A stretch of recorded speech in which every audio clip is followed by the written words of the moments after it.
Hi, my name is Eric Bjorn. I'm an author. I've written 10 books. You can find all of them on Amazon. Here they are.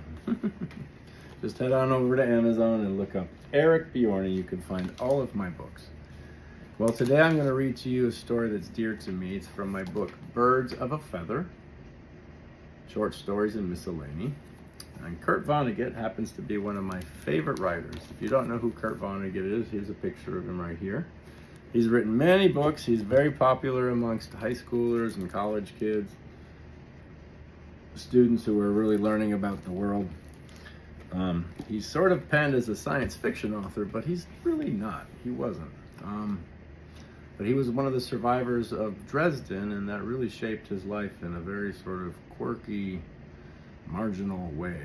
But it benefited us all because he wrote so many wonderful books, and he was this beautiful humanist with a great Mark Twain-like sense of humor.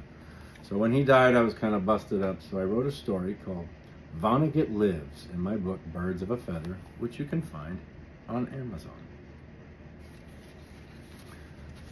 Vonnegut Lives. Kurt Vonnegut stood in front of a large opal-plated gate. I must be getting old, he thought. How did I end up here? He tapped the last cigarette from a pack of Pall Malls and searched his Brooks Brothers jacket for a pack of matches. A gruff voice startled the great humorist. Need a light? Kurt Vonnegut turned and noticed a barrel-chested man wearing a gossamer robe. The robe was cinched by a belt with a key-shaped buckle.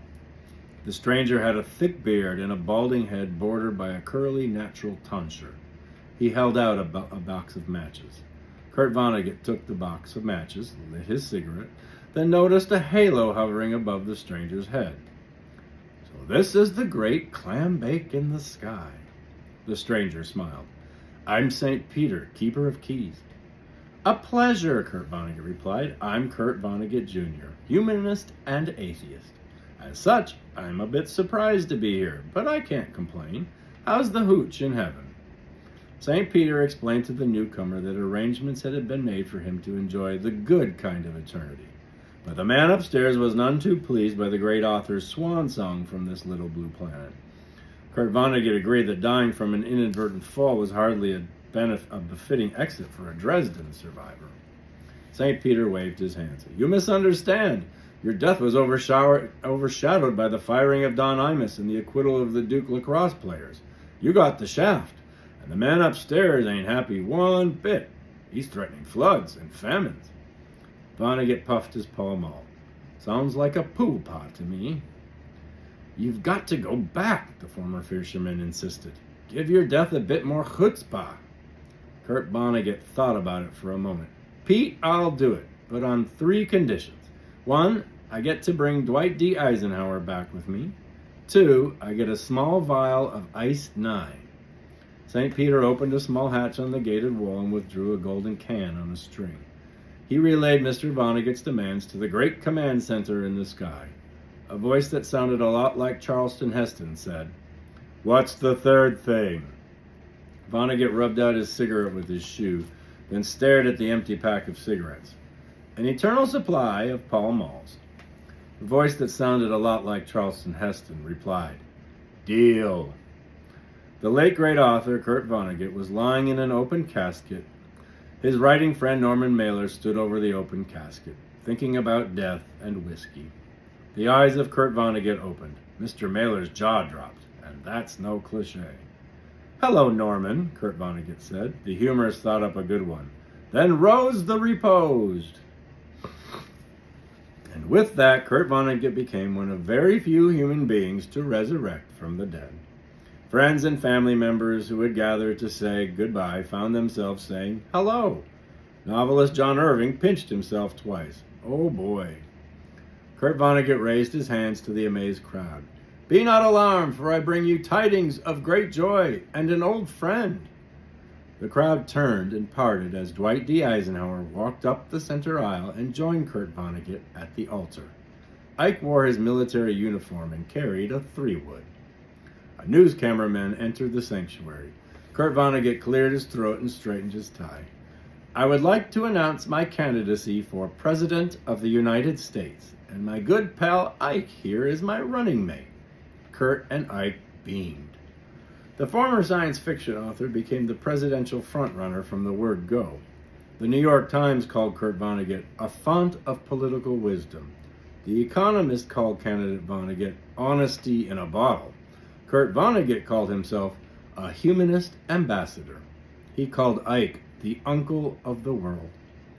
When Barbara Walters asked the political tandem about their position on Islamic terrorism, with a twinkle in his eye, Dwight D. Eisenhower replied, "Babs, how far can you go without destroying from within what you are trying to defend from without?"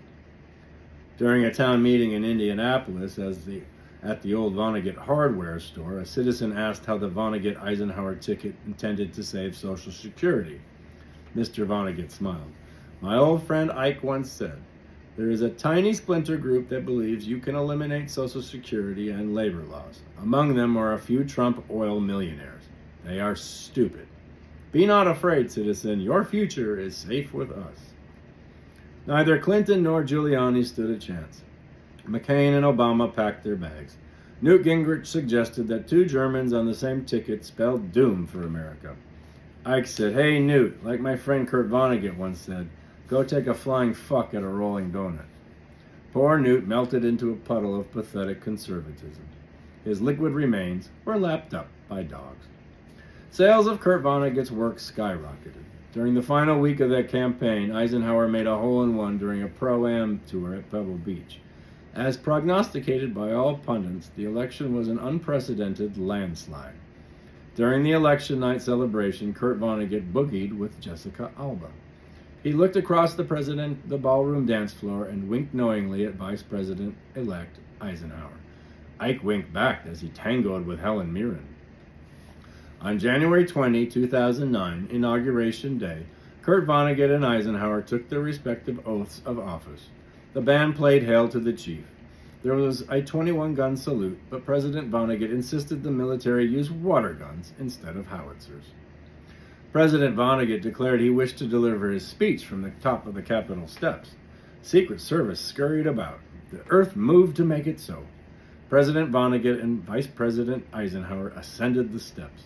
The president asked an aide for 2 glasses of water. "For I am thirsty, son," he said, then winked at Ike. President Vonnegut spoke from the cuff. He said, "As my vice president once said, I don't intend to be a poker player before this crowd. I'm president now, so listen up." The world listened. Everybody wants to build and nobody wants to do maintenance. Think about it and pitch in. The crowd cheered. Thanks to TV, you can only be one of 2 kinds of human beings, either a liberal or a conservative. If you can't be a liberal, then try to be a good conservative, like my dear friend Mr. Eisenhower. The crowd cheered again. Human beings will be happier, not when they cure cancer or get to Mars or eliminate racial prejudice or flush Lake Erie, but when they find ways to inhabit primitive communities again. Spend more time watching the National Geographic Channel. Thrice the crowd cheered. Some viewers obeyed and switched channels. I still believe that peace and plenty and happiness can be worked out some way. I am a fool. Let's all be fools together. The crowd went bananas. President Vonnegut called for 2 glasses of water. He handed 1 glass to Vice President Eisenhower. Both men poured some water on their well-buffed floorsheims. The crowd grew curious. President Vonnegut removed his small vial of Ice 9 from his breast pocket. He spilled a few drops on Ike's feet, then on his own. The executive's shoes instantly became permanently affixed to the Capitol steps. President Vonnegut looked at his watch and spoke into the microphone. President William Henry Harrison served this great nation as president a mere 32 days. I have now been in office a mere 32 minutes. If this isn't nice, I don't know what is. I have one more thing to say. Repeat after me. Be nice, be nice, be nice. The world could be heard to say, be nice, be nice, be nice. Like little boys, President Vonnegut and Vice President Eisenhower splashed each other with water, then turned to the crowd and assumed noble poses. President Vonnegut dropped a little Ice 9 on Ike and then himself. Hey presto, a statue for the ages. Later that evening, St. Peter, Kurt Vonnegut, and Ike sat at a table in a small nightclub in Paradise. John Coltrane played saxophone on the stage. Kurt Vonnegut lit a Pall Mall. Ike puffed at a cigar. St. Peter sipped a Maker's and tapped his shoes. A voice that sounded a lot like Charleston Heston could be heard to say, "And so it goes." And that's my story, Vonnegut Lives, obviously dedicated to the memory of Kurt Vonnegut, from my book Birds of a Feather, which you can find on Amazon, as well as all my other books. Thanks for listening.